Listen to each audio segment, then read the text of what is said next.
Et ma maladie, bah, c'est ma plus grande force. Après, c'est un peu plus compliqué quand on a 15 ans et qu'on est avec. Moi, je suis pas née avec. Je pense que j'aurais été dans une école adaptée, j'aurais ressenti direct une différence. Ouais. Que là, quand on va dans une école qui n'est pas spécialisée, on est déjà dans la cour de la méchanceté, on va dire. Que j'ai pas envie de me réveiller chaque jour et de voir que j'ai une différence. En fait, je dis tout le temps qu'on a une différence, ça attire plus qu'une personne qui n'a pas de différence. Parce que les gens sont curieux. Ouais. J'ai une pote à moi, tout le temps elle me dit hey, maladie ou pas, moi, si je t'embrouille, je t'embrouille. Hein.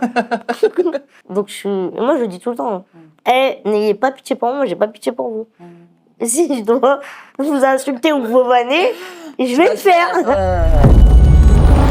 Tu couches avec des gens dehors et tout ça, tu couches avec eux et tout ça, en plus tu prends des photos sexy, tu envoies au mec et tout ça.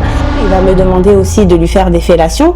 Parce que j'ai été violée avec ma grand-mère qui est partie aussi si tôt. Écoute-moi aussi. Bonjour à tous, bienvenue sur votre émission Emma Écoute-moi aussi, l'émission qui vous donne la parole. Aujourd'hui, j'ai le plaisir d'être accompagnée d'une jeune femme du nom de Stélina qui est présente pour nous parler de son parcours de vie, de son histoire, de ses défis, mais également de sa réussite à travers les réseaux sociaux. Hello Stélina. Hello, ça va? Ouais, ça va très bien, merci. Et toi? Ça va. Super, bah merci beaucoup d'avoir accepté notre invitation. Bah, merci à toi. Un réel plaisir aujourd'hui de te rencontrer. Donc, on est là pour parler de toi, notamment de ton syndrome, donc le ptérygium multiple. Oui, c'est ça. Je l'ai bien dit? Oui. Yes. Une maladie rare aujourd'hui qui touche une personne sur 1 million. Mais avant ça, est-ce que tu peux te présenter un petit peu pour qu'on te connaisse un peu plus? Alors, je m'appelle Stélina, j'ai 33 ans. Je viens de la région de l'Oise, en Picardie, à Creil, ma ville. D'accord, ok. Je suis sur les réseaux sociaux depuis 2013. Et ma maladie, bah, c'est ma plus grande force. C'est ça, en fait. C'est même un peu le slogan que tu as sur les réseaux sociaux Oui. à travers cette maladie-là, qui Oui, c'est ça. aujourd'hui est même un bénéfice pour toi. Oui, c'est ça, exactement. Ouais. Alors, est-ce qu'on peut revenir un peu sur ton enfance? Comment est-ce que tu as grandi? Dans quel contexte environnemental aussi tu as grandi vis-à-vis de ta famille, etc. Alors, j'ai eu déjà une scolarité normale. Ouais. Et pour savoir, ma maladie, elle s'est développée à 4 mois de grossesse dans le ventre de ma mère. À 4 mois? Oui. D'accord. À 4 ans, je suis allée en centre de rééducation. Ouais. Parce que j'ai une énorme scoliose. Et on m'a mis des vis avec une barre en fer pour redresser ma colonne vertébrale. Bah, en centre de rééducation, je faisais un peu d'école. Bon, à 4 ans, c'est pas super important. Ouais, c'est ça. Ensuite, bah, j'ai eu une scolarité normale. J'ai été dans une école normale, pas adaptée pour les personnes à mobilité réduite ou haute. Et j'ai été au collège normal aussi. D'accord, ok. Et par rapport à ces différences-là que tu avais, est-ce que les enfants te le faisaient ressentir? Est-ce que tu le ressentais toi-même? Non, vraiment pas du tout. Pas du tout. Parce que déjà, on a grandi tous ensemble. Bah, c'est pas une énorme ville, on se connaît tous. Ça veut dire qu'il n'y avait pas de moquerie. Et déjà, moi, je suis de 1991. C'est pas la même génération. Ouais. Déjà, ça veut dire que c'était moins méchant. Voilà, c'est ça, ils étaient plus bienveillants. Oui. Mais quand même... Bah, même encore, ça va, il y a de la bienveillance encore envers moi, même si je suis un peu plus âgée. Mais il n'y avait pas de méchanceté, tout le monde s'entraidait, ils étaient très protecteurs. Donc franchement, ça allait, ma scolarité. Ouais, ils voulaient t'aider en fait. Oui. Ça. Donc aujourd'hui, cette maladie, c'est une maladie génétique? Oui, c'est ça. Si j'ai bien compris. Est-ce que tu peux revenir un peu sur cette maladie et les causes, si jamais tu les connais? Alors ma mère, elle a découvert ça à 4 mois de grossesse. En fait, c'est un syndrome, pour expliquer à peu près. C'est comme si mes parents étaient de la même famille. Ah oui. Alors que pas du tout. Ouais. Mon père, il est turc, ma mère, elle est espagnole. Incroyable. Alors que vraiment, pas du tout. C'est comme de la consanguinité, oui, en fait. Alors que pas du tout, il n'y a rien à voir. Ils ont fait des milliers d'examens, des tests, et c'est comme ça. Quand c'est pas compatible, c'est pas compatible. C'est ça. Et du coup, c'est ça qui a créé... oui, c'est ça qui m'a créé avec une maladie. Incroyable. C'est ouf. Ouais. Je savais pas que c'était possible, ça. Après, j'ai que moi, j'ai pas de vrais frères et sœurs. Mes parents n'ont pas eu d'autres enfants. À part toi? Ouais, ils n'ont pas eu d'autres enfants. De toute façon, je pense que d'après ce que j'ai compris, ils auraient eu tous ma maladie. Donc, ah oui, ok, c'est ce que les médecins ont dit, c'est ça? Oui. Ah oui. Donc, j'ai des frères et sœurs, Mais du côté de ma mère et du côté de ton papa. mon père, parce qu'ils sont plus ensemble. D'accord, ok. Donc aujourd'hui, tu avais mentionné avoir subi une trachéotomie. Oui, trachéotomie, Ouais, c'est ça, à l'âge de 15 ans. Ouais. Parce qu'en grandissant, j'ai eu des problèmes respiratoires qui se sont développés. Dû à ta maladie? Bah non, pas du tout. Pas du tout. Pas Ok. forcément lié à ma maladie, mais peut-être que le fait aussi, vu que j'ai un petit corps Ouais. et bah, des petits poumons, peut-être que ça a joué. Mais de base, c'est pas du tout lié À ça. à ma maladie. Je fume pas. Mhm.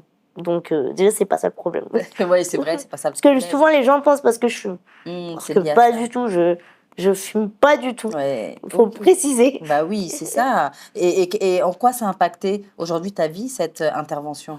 Au début, c'était un peu dur à 15 ans, parce qu'on est au collège, il y a ses potes. À la base, je suis allée à l'hôpital parce que je me sentais pas bien. Je faisais souvent des allers-retours pour ça. Et cette fois-ci, je suis allée, mais je suis pas revenue chez moi. Je suis allée à Creil, où j'habite, mais malheureusement, ils connaissent pas trop déjà ma maladie. Ils connaissent pas trop les problèmes comme ça. Ouais. C'est-à-dire qu'ils m'ont transférée à Necker. À Necker, j'ai fait une crise d'angoisse. Déjà, l'infirmière m'a mis de la Tarax. Ça veut dire que je suis tombée dans le coma. C'est pour l'anxiété. D'accord. C'est un médicament, mais moi, j'ai pas supporté. Ça m'a mis dans le coma. Ah oui. Et de suite à ça, après, je me suis réveillée. Heureusement. J'ai eu une étoile. Parce que j'allais vraiment y passer. On a appelé mes proches, mon père en Turquie pour venir. Que vraiment, c'était la fin. C'était la fin. Et j'ai eu une bonne chance. Et ensuite, on a décidé de me faire une trachéotomie à l'hôpital Mont-d'Or. D'accord. Et après, je suis allée à Raymond Poincaré. Je crois que j'ai fait tous les hôpitaux c'est ça que j'allais dire. de l'Île-de-France. En fait, ta jeunesse, elle a été bercée par ces allers-retours voilà, à l'hôpital. Après, je suis restée quelques mois. Hein. Quelques mois quand même. Ouais, parce qu'ils m'ont fait ma trachéo. Après, il faut apprendre à vivre avec ça. Parce qu'à 15 ans, avoir un trou dans la gorge avec une trachéo, on n'a pas l'habitude. Hein. Ouais. Et quand tu respires, c'est quoi la différence que tu peux ressentir? Je respire mieux. Ouais, la nuit, j'ai une machine pour respirer qui me permet en gros de donner ça fait du vent, ça fait gonfler mes poumons. J'ai pas d'oxygène. D'accord, ok. Moi, c'est vraiment de l'air comme tu respires. Mais c'est que la nuit, j'ai une machine pour respirer. Et la journée, j'ai une machine pour m'aspirer. C'est comme les gens qui se mouchent. Mais moi, ça me permet on va dire, de m'aspirer. D'accord. Après, moi, dans ma vie, ça m'a pas trop chamboulé. Enfin, à 15 ans, oui. Parce que je devais avoir quelqu'un avec moi à l'école. Ça m'a gonflé. Ça m'a gonflé. Pourquoi il y avait cet accompagnement-là? Je sais plus comment on dit, une auxiliaire. Oui, ça. Ouais. J'étais obligée parce que pour porter les machines, c'est lourd. changer de classe. Ça, franchement, quand on passe de être libre, indépendante à l'école et d'avoir quelqu'un tout le temps collé à toi, mais je me suis disputée plein de fois avec elle. Ah ouais, c'est vrai. Parce qu'elle collait à moi, il y avait mes potes en train de discuter. Ouais, elle était là. Ouais, après, je me suis mis d'accord avec elle que je peux avoir quand même ma vie. Mais ça a été vraiment, ça a été vraiment dur. Je crois que vraiment ça m'a... C'était le plus compliqué pour toi. Ouais, le plus compliqué. Ouais. Et par rapport justement à ton adolescence, à cette jeune femme que tu es devenue, comment est-ce que tu t'es sentie? Quelles ont été les étapes? Est-ce que tu t'es acceptée aussi directement ou est-ce que tu as eu cette phase-là peut-être? Franchement, ça n'a rien changé à ma vie. Ah ouais? Ouais, j'avais déjà confiance en moi depuis que j'étais petite. Super. Ça veut dire que ça a strictement changé rien. Ma vie, mis à part les complications pour prendre l'avion, faire des certificats médicaux, prévenir la compagnie. Moi, mes parents, ils sont divorcés, ça veut dire que j'allais souvent en Turquie faire des papiers. Les papas, ils sont plus paniqués que les mamans. Ouais. Ils n'ont pas l'habitude. Ils n'ont pas l'habitude. C'est-à-dire c'était plus compliqué pour mes proches que moi. Je le vivais normal. Hein. Ouais, c'était ta vie, quoi, en fait. Moi, c'était ma vie. Après, c'est un peu plus compliqué quand on a 15 ans et qu'on est avec. Moi, je ne suis pas née avec. C'est-à-dire qu'à 15 ans, on a ça. La plupart des personnes qui ont une trachéotomie, c'est à cause d'un accident, d'un cancer. C'est quelque chose il y a plein de causes. C'est-à-dire qu'il la garde 1 an et après, on l'enlève. Moi, j'ai ça depuis j'ai 15 ans, j'en ai 33. Ah oui, quand même. Est-ce qu'un jour, il y a une possibilité que tu l'enlèves ou pas? La dernière fois, j'ai cru entendre mon docteur qui m'a dit pourquoi pas? Ah, super, une bonne Si nouvelle. ma respiration s'est améliorée, pourquoi pas? Et il était hyper choqué que j'étais pas au courant. Qu'en fait, il comprend pas pourquoi je l'ai encore. Encore, ouais. Après toutes ces années, c'est Après toutes ces années. C'est énorme quand même. Donc, il me fait des examens. D'ailleurs, j'ai rendez-vous bientôt. D'accord. Pour savoir que peut-être un jour, je pourrais l'enlever. Après, moi, je suis pas trop OK. Pour l'enlever? C'est vrai? Pourquoi ça te rassure? J'ai peur. T'as peur? T'as peur de quoi? En fait, j'ai peur qu'on me l'enlève, mes problèmes respiratoires reviennent, on me le refaire. Non, je vais pas y passer toute ma vie à l'hôpital quand même. J'imagine. Donc, je lui ai dit que c'était pas trop. Ouais, pour l'instant. Non, pas trop. Ouais. Ça te rassure pour l'instant de le garder, quoi. J'ai ça depuis j'ai 15 ans. Ouais, donc t'as l'habitude en fait. C'est juste sauter dans la piscine qui me manque. Ouais, tu peux plus. C'est électrique, c'est ça? Non, c'est pas électrique. En fait, c'est un petit tuyau comme ça dans la gorge. D'accord. Comme ça. Et c'est un petit truc comme ça me permet de respirer. Incroyable. Et la technologie. C'est fou la science, hein. Mine de rien, quoi. Enfin, la technologie, ouais, la science. Ouais, mais c'est aussi la technologie au final. Ouais. Tu vois? Mais c'est juste ça qui me manque. Donc, tu as vécu justement une enfance épanouie. Oui, normale. Ouais, normale, exactement. Parce qu'on a tendance à penser que les personnes à mobilité réduite ou qui ont des maladies un peu rares, c'est différent. C'est vrai qu'il y en a beaucoup quand j'entends sur les réseaux sociaux ou dans la vie réelle qu'ils n'ont pas ma chance. Oui, c'est ça. Après, je pense que c'est aussi l'entourage qui joue beaucoup. Ouais, tu as bien été entourée, c'est ça? Ma mère, c'est une... Bâton. C'est une warrior. Ouais. C'est une bâton aussi aujourd'hui d'ailleurs. Aujourd'hui, elle m'accompagne. C'est une warrior. Ma mère, elle m'a pas mis dans une école spécialisée. Elle a toujours voulu me mettre une école normale. J'ai mon appartement. Super. J'ai mon permis. Ouais. J'ai ma voiture. On va dire, merci. Je suis indépendante depuis que je suis petite. Et justement, je parlais de confiance en toi. Est-ce que c'est pas grâce à elle que tu as cette confiance-là? Si, parce que je pense que j'aurais été dans une école adaptée, j'aurais ressenti direct une différence. Ouais. C'est-à-dire que j'aurais pas grandi comme les autres enfants. Que là, quand on va dans une école qui n'est pas spécialisée, on est déjà dans la cour de la méchanceté, on va dire. C'est-à-dire qu'après, la vie normale, on est déjà habitué. Oui, c'est ça. Faut commencer, faut assumer. Ouais, en fait. Tu peux pas te cacher. Non. Et donc, c'est une force, en fait. Donc, c'est une force aussi. C'est ça. Et par rapport justement à tout ce que tu as vécu, voilà, aujourd'hui, tu t'assumes pleinement. Qu'est-ce qui t'a donné la force de t'en fiche du regard des autres? Je crois que j'ai grandi avec. Ah oui. J'ai pas eu de moments down. De moments, non. J'ai grandi avec. Je pense que c'est ma scolarité, je pense. Ouais, c'est ça vraiment. Ou enfin, depuis ma naissance, quand on a une maman qui est forte et qui vous apprend et qui vous considère aussi comme quelqu'un de normal, à être coquette, à s'habiller, qui se laisse pas aller, qui fait des activités avec vous, je pense qu'on grandit comme ça en fait. On voit pas de différence. Quand on va aller débarrasser la vaisselle, on le faisait tous. Hein. Ouais. C'est pas parce que j'avais une différence que je le faisais pas. Bon, j'esquivais un petit peu, parfois. Mais vous étiez logés à la même enseigne? Ouais, on est logés tous à la même enseigne. On fait des bêtises, tout le monde se fait engueuler. Bon, moi je suis un peu la chouchoute. Quand même. Il y a quand même ça, en fait. Ouais, un petit peu. Ouais. On va dire ça comme ça. Ouais. Mais c'est bien, ça. Je trouve que c'est des bonnes valeurs aujourd'hui que les parents doivent transmettre. C'est-à-dire, peu importe qui t'es, même si t'es une personne, on va dire, qui a toutes ces aptitudes physiques, etc. C'est important de donner ces valeurs-là, de la confiance en soi, de se dire qu'au final, tout ce que tu veux faire, tu peux le faire, peu importe comment est-ce que tu es. Ouais, parce que si quelqu'un vous traite avec des différences quand vous êtes plus jeune, en grandissant, vous allez voir vos différences. Oui, et ça va vous affaiblir peut-être. Ouais. Que moi, je savais déjà que j'avais une différence. Mais en fait, j'ai tellement grandi comme ça que je la vois même pas, ma différence. Ouais, tu la vois pas. Je dis tout le temps sur les réseaux. Ouais. Moi, je le vois pas quand je me regarde dans le miroir. Ou même, des fois, c'est un truc bête. Quand je vais aux caisses et qu'on me laisse passer prioritaire, ça me choque. Ah ouais, tu te poses la question? Je regarde comme ça. Des fois, je passe. Mais des fois, je me sens gênée. Je dis à quelqu'un qui est, par exemple, une personne âgée, « Ah, mais allez-y, madame !» En fait, vous, allez-y. Tu oublies. Bon, on y va toutes les deux. En fait, tu oublies même cet handicap que tu as. Oui, même quand avant, je prenais le bus, je voyais des gens des personnes enceintes ou des personnes âgées. Non, mais asseyez-vous. Ah non, mais c'est vous. Je dis non, c'est bon, je reste debout, merci. Incroyable.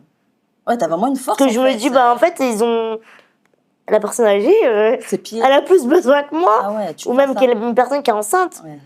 Parce que je sais bah, c'est en France que j'ai fait plein de pays. Je sais qu'ici, bah, les gens, ils sont pas très gentils. Pas très gentils. Enfin, quand on va dans les transports, qu'on a des valises. Pour laisser les places. Ouais, pour laisser les places. C'est pas un pays d'entraide. Hein. Ouais. C'est un peu chacun pour soi, en fait. Ouais. C'est pas évident. Et par rapport à ce syndrome-là, selon toi, ce serait quoi les difficultés que tu peux rencontrer au quotidien? C'est juste attraper des objets. Ouais. Quand je vais au magasin, ou exemple, je sais pas, je prends l'avion, je prends souvent l'assistance. Ah ouais. Parce que je peux pas porter ma machine, me porter moi, marcher beaucoup. Donc je prends l'assistance. Quand je vais au magasin, bah, je demande l'aide à des gens. Mais sinon, ou sauter dans l'eau déjà, à la piscine. Ouais. Mais sinon, je vois pas plus de difficultés. Ou de difficultés que ça. Non, chez moi, rien n'est adapté. Ah oui. J'ai rien adapté chez moi. D'accord. Et il n'y a pas possibilité que tu demandes non, je veux pas. C'est moi qui a pas voulu adapter mon appartement. Et pourquoi? Que j'ai pas envie de me réveiller chaque jour et de voir que j'ai une différence. Donc j'ai laissé mon appartement tel quel. Enfin, c'est moi qui a demandé à mettre les meubles, enfin, ou comme une personne qui n'a pas d'handicap. Et même si demain je viens avoir un homme et vivre avec, je veux pas que chaque jour il se réveille, il voit que sa femme ou sa copine a des difficultés. Donc j'ai rien adapté chez moi. Bon, à part ma voiture, j'avais pas trop le choix. Quand même. Et même ma voiture, on peut la conduire. D'accord, ok. Et là, est-ce que tu as un fauteuil roulant ou comment est-ce que tu te déplaces? Je marche normalement, je cours. J'ai pas de fauteuil roulant, mais par contre, quand je vais à l'aéroport, vu que je peux pas trop marcher, faire des je prends un fauteuil roulant. Parce que c'est loin des fois. Oui, c'est loin, bien sûr. Et quand tu marches beaucoup, si ça doit t'essouffler. Bah, je suis essoufflée. Ouais. Je suis super essoufflée. Est-ce que tu ressens des douleurs peut-être physiques? Non, je suis juste essoufflée. Mon cœur, il bat vite. Il bat vite. Donc, tu parlais justement des relations. Aujourd'hui, comment est-ce que ça se passe avec la jante masculine ou féminine, peu importe. Est-ce que tu as eu des petits copains? Est-ce que tu as un petit copain aujourd'hui? Est-ce que ça a été un frein peut-être? Je suis hétéro. Attends, on va la refaire. Non, mais parce que les filles, ils viennent me draguer. Ouais, c'est vrai? Ah oui? Ah bah tu vois, voilà. C'est bien de le préciser. Parce que souvent, il y a des filles qui viennent m'envoyer des messages. Ah oui, quand même. Un peu sensuels. Mais non. Donc, après, j'ai rien contre ça. Oui, bien sûr. C'est flatteur. Oui. Mais j'aime les hommes. De le préciser. Et j'ai vraiment pas de problème avec les hommes. Ouais. Ça va peut-être choquer certaines personnes. Ou certains. Mais j'ai pas de problème avec ça. En fait, je dis tout le temps qu'on a une différence. Ça attire plus qu'une personne qui n'a pas de différence. Parce que les gens sont curieux. Ouais. De se dire, ah ouais, mais elle a une différence, mais elle se maquille, elle prend soin d'elle, elle a son permis, elle a son appartement, elle s'assume. Mais en fait, il y a juste son physique qui change. Parce qu'elle est comme nous. Donc c'est pas un frein, c'est pas un frein. Et aussi peut-être parce que tu t'assumes. Tu vois, je pense que c'est aussi parce que je m'assume. Ça, je pense que ça joue. Ça joue énormément. Aujourd'hui, tu te fais belle, tu es une belle femme. Merci. Et t'as pas peur, en fait. Tu vois, non, tu es comme tu es. Et je pense que ça te donne aussi un charme d'autant plus. Et ça aide peut-être la personne à côté de toi, l'homme à côté de toi, tu vois, de dire que ah non, je pense que ça joue beaucoup. Ça joue beaucoup, je pense. Donc là, aujourd'hui, tu es célibataire, tu es en couple? Je suis célibataire. Est-ce que tu recherches ou pas? Pas forcément.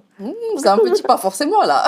C'était là. Non, en fait, je veux plus me prendre la tête. Ah ouais? Si je trouve quelqu'un qui est intéressant, qui a l'air bien, j'apprendrai à le connaître.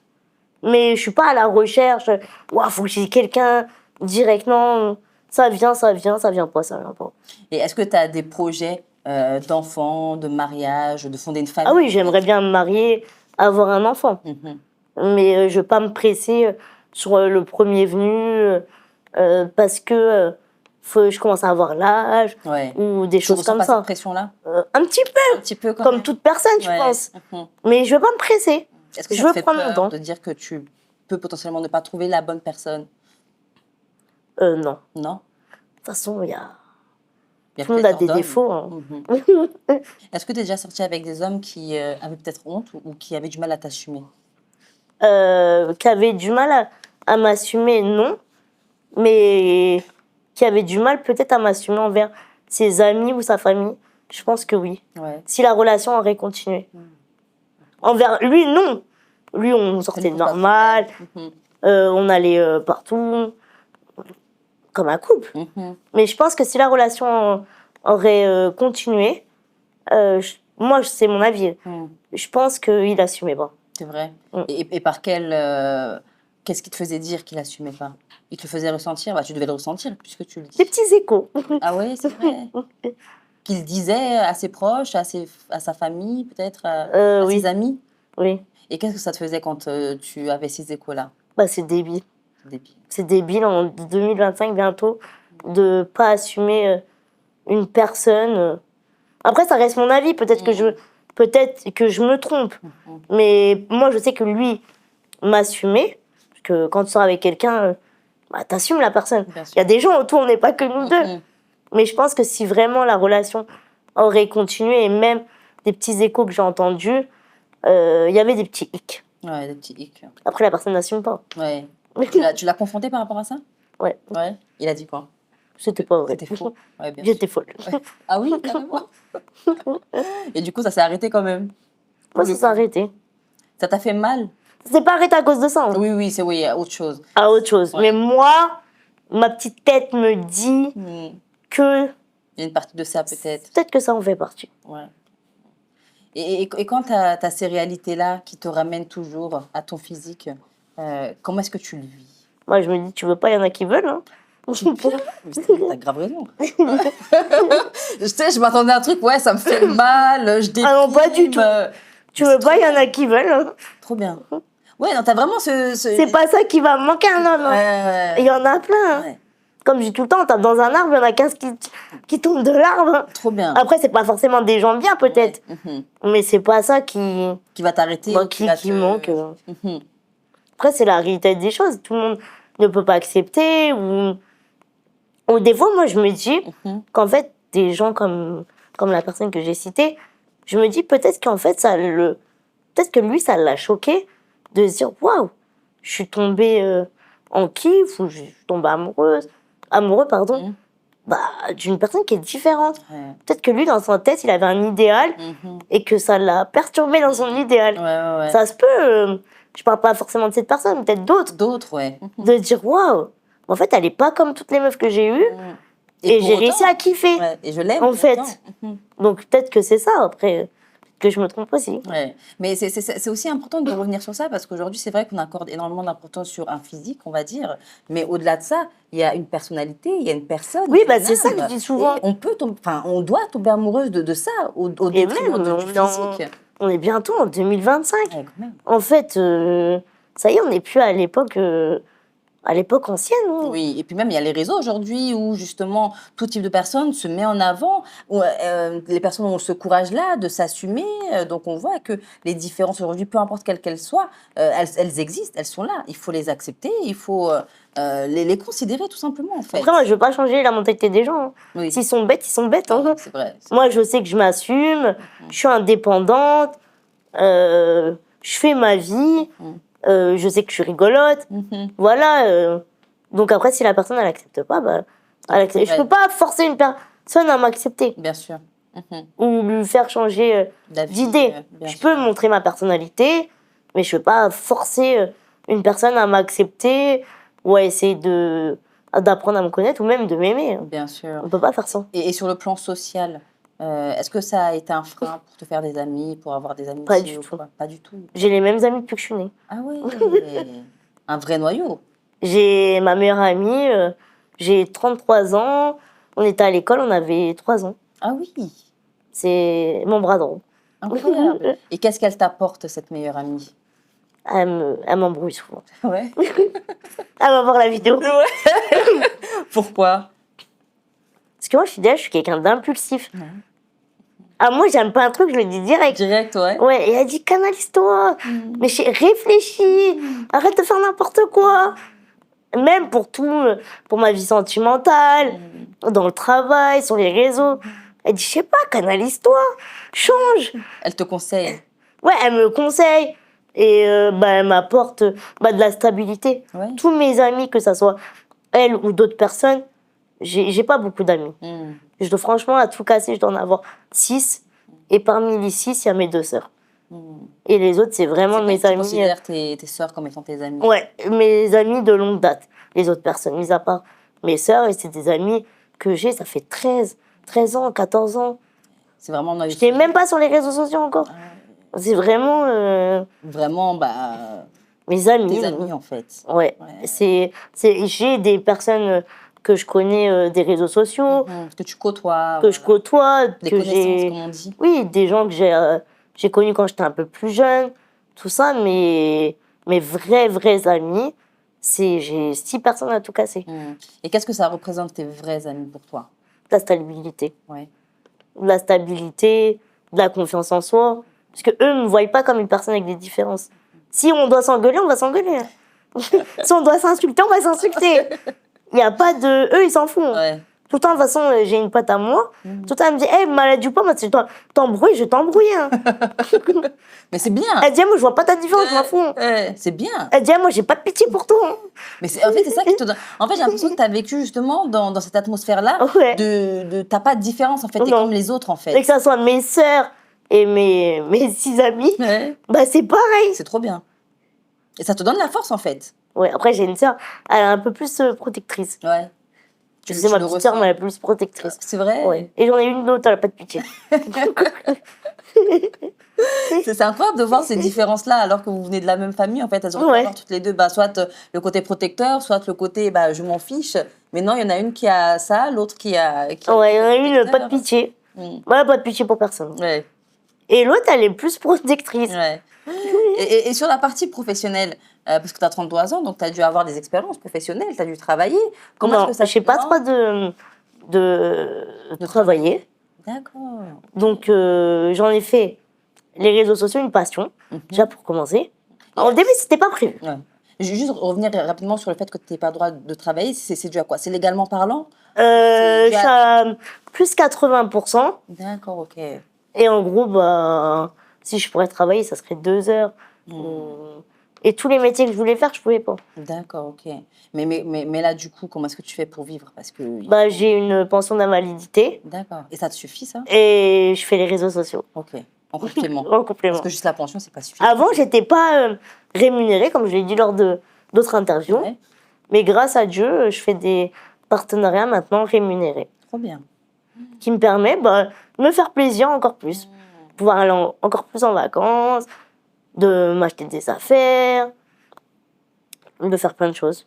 Mais c'est super, ça. Ouais. Donc, tu as réussi à compenser, en fait, ce que tu gagnais. De toute façon, il n'y a que quand qu'on réfléchit, qu'on fait marcher son cerveau, qu'on se concentre et qu'on peut réussir.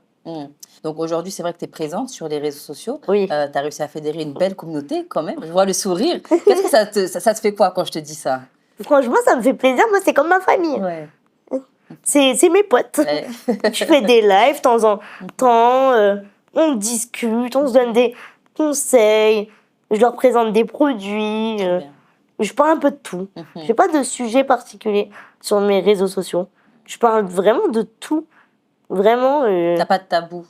Non, j'ai pas de tabou. Bon, j'essaye un peu parfois de limiter certains sujets parce que c'est déplacé. C'est les réseaux sociaux. On ne peut pas vraiment parler de tout. Bien sûr. Tout, mais non, j'ai pas de tabou.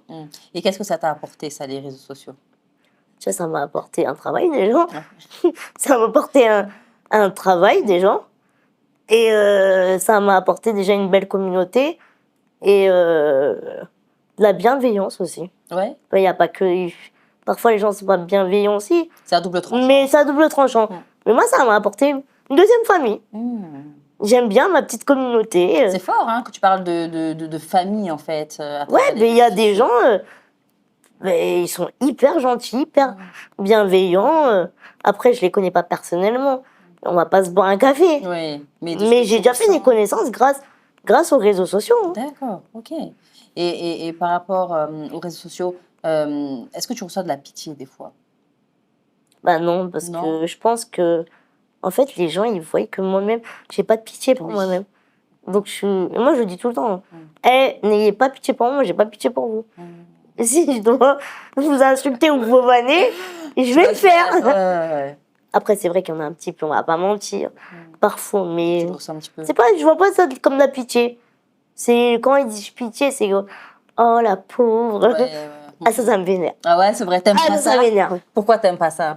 Je dis la pauvre de quoi? Quand je suis derrière mon téléphone, je dis comment ça la pauvre? Mais c'est des malades. Sérieux? Tu comprends pas en fait? Je comprends pas. Parce que tu te vois pas comme ça en fait. Même moi, quand je regarde une personne sur les réseaux sociaux qui a une différence, je dis pas la pauvre. Et tu vois, elle est courageuse. Courageuse. Mais je dis pas la pauvre. La pauvre, c'est vraiment te mettre dans la case de... parce qu'en fait, je pense qu'ils pensent que je le vis mal. Ouais. Tu es incapable de faire quelque chose ou... Mais je le vis hyper bien. Mais c'est fort ce que tu dis. Hein. C'est fort. Je me réveille chaque jour comme tout le monde. T'es heureuse. Bah ouais, je suis heureuse. Et est-ce que si jamais aujourd'hui, si on avait une baguette magique et qu'on te proposait d'avoir un corps normal, entre guillemets, et ce corps-là, qu'est-ce que tu choisirais? Mon corps. Ah oui. Parce que je pense pas que je serais heureuse. C'est vrai. Ouais. Ah ouais. Moi, je suis heureuse d'être atypique. Hein. Parce que je pense que je serais une personne normale, comme tout le monde. Peut-être que j'aurais pas ces opportunités. J'ai travaillé pour Fenty. C'est incroyable. Fenty, la marque de rien, hein. Félicitations. C'est waouh. Bon, j'ai arrêté parce que je me voyais pas continuer à me mettre en sous-vêtements sur les réseaux sociaux. Je voulais pas montrer cette image. D'accord. Okay. Montrer que cette image. PLT aussi, Pretty Little Thing, Musc Intime, ou Harry, les marques avec lesquelles je travaille. Mais je me dis, je pense pas que j'aurais. Je trouve que j'aurais même pas cette chance. Je trouve que je serais triste, je serais dans mon coin, je serais pas courageuse. J'aurais pas cette vie, peut-être.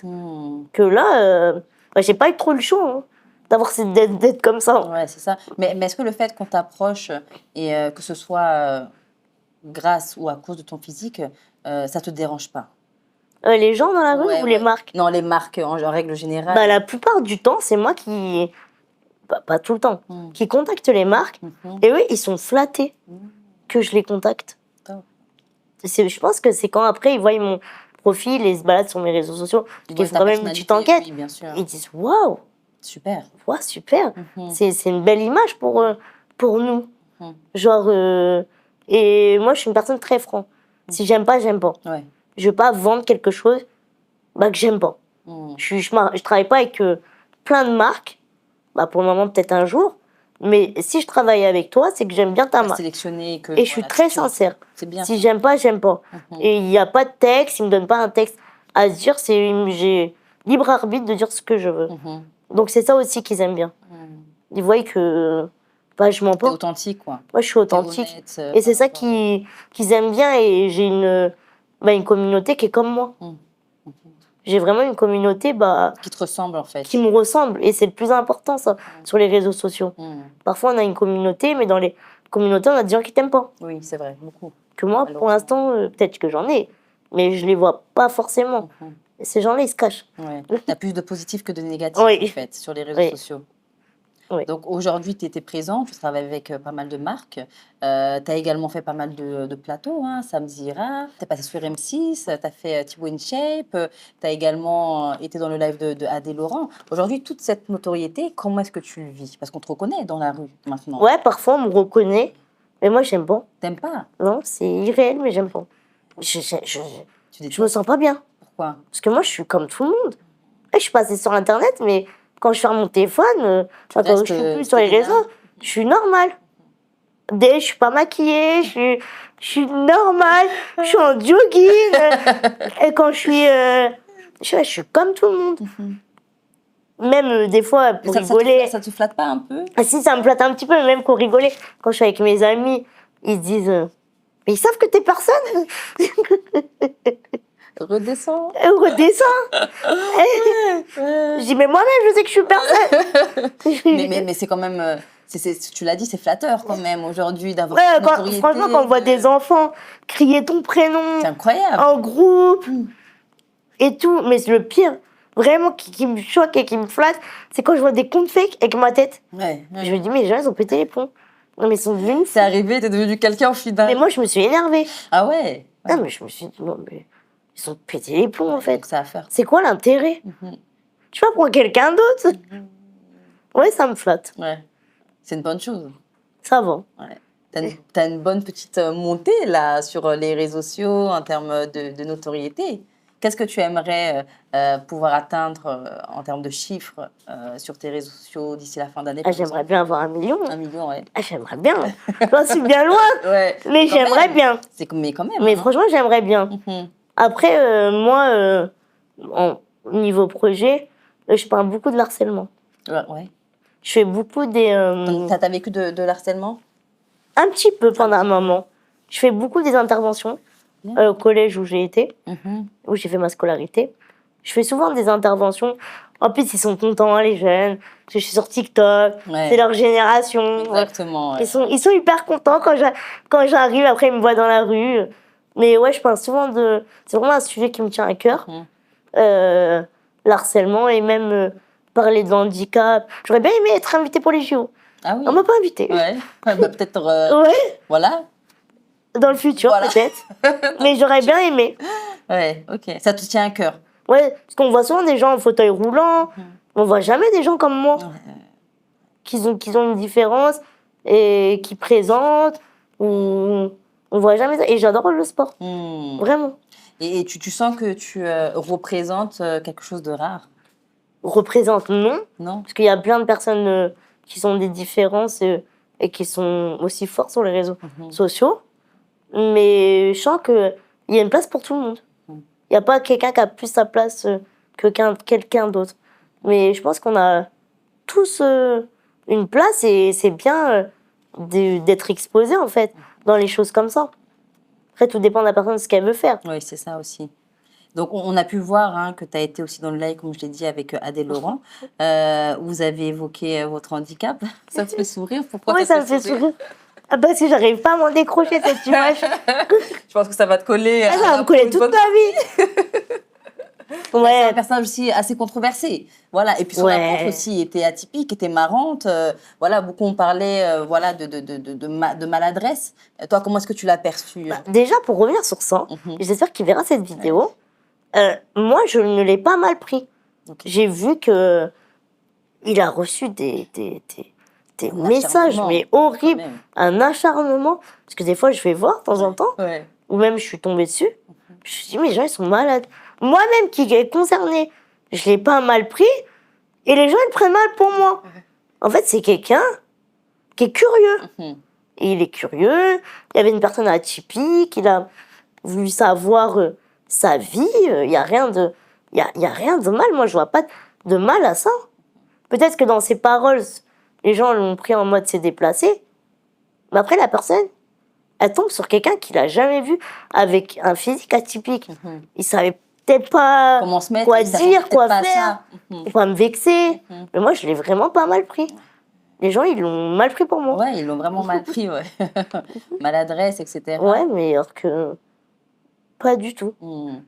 Et peut-être qu'aussi, il a eu des questionnements un peu déplacés, notamment sur la partie des relations sexuelles. Ouais. Ça t'a gêné? Non. Un petit peu, non? Même pas? Même pas, ça m'a pas gêné. Ouais. Parce que je reçois des milliers de questions comme ça. Je me dis, mais en quoi ça les regarde? Non, mais sérieux? C'est ton intimité. Ouais, mais en fait, comme je dis souvent, quand on a une différence, ça les intrigue. De savoir si la personne Elle fait tout comme a des rapports. C'est ça. Non, mais Normal sérieux. ou dit normaux, en tout cas. Ouais, quand je vois ça, je dis, non, mais ils ont que ça à foutre. Sérieux. Et est-ce que tu n'as pas peur d'être perçu un peu comme un fantasme pour les hommes, pour essayer de tester quelque chose de différent? Bah, il y en a, malheureusement. Ouais. Il y en a, malheureusement. Et je me dis, mais allô, ils sont sérieux? C'est chaud quand même. Et moi, ça me choque pas plus que ça, parce que j'ai une personne qui a le syndrome de Nanims, personne naine. D'accord, ok. Et souvent, on parle de ça. Je suis désolée si ça se prononce pas comme ça. Parfois, on parle de ça. Et pareil, on reçoit des commentaires comme ça aussi. Incroyable. En fait, dit qu'on est atypique, bah, les gens ils deviennent fous. Ouais, Les gens deviennent fous. Des commentaires, des fois. Déplacé. Déplacé. Des fois, ça me fait rire. Est-ce que Des fois, je me dis, mais franchement, oh, tu t'ennuies ou quoi, marquer des trucs comme ça? Ouais, ça doit être délicat, quoi, quand même, tu vois. Moi, je le prends pas mal. Non, je passe le commentaire et je passe à autre chose. Ça t'arrive d'effacer des commentaires vraiment trop déplacés? Bah, j'ai mis un truc sur TikTok. Automatique. On peut masquer, je sais pas, des commentaires avec des mots. Ouais. Parce que des fois, je reçois trop de commentaires et j'ai la flemme de tout effacer. Oui, donc tu as mis un truc automatique. Et ça filtre. Oui, ok. Donc aujourd'hui, par rapport au message que tu aimerais faire passer aux personnes qui vont regarder cette émission? Ben, peu importe qui vous êtes et comment vous êtes, de toute façon, les gens vous jugeront toujours. Donc, restez vous-même. Bah, merci beaucoup, merci à toi pour ce beau témoignage et félicitations pour ton parcours. Et on te souhaite... Ah oui, tu voulais faire aussi une télé-réalité. Oui. Donc, je peux faire un appel à tous ces producteurs-là qui sont en charge des castings de télé-réalité. Aujourd'hui, on a une candidate prête, Stélina. Si vous voulez une personne atypique, pétillante, contactez-moi. Voilà, c'est tout. Merci beaucoup, Stélina, en tout cas. Et merci à vous d'avoir regardé cette interview jusqu'à la fin. Et je vous dis à très vite pour une nouvelle émission de Emma. Écoute-moi aussi. Ciao, ciao.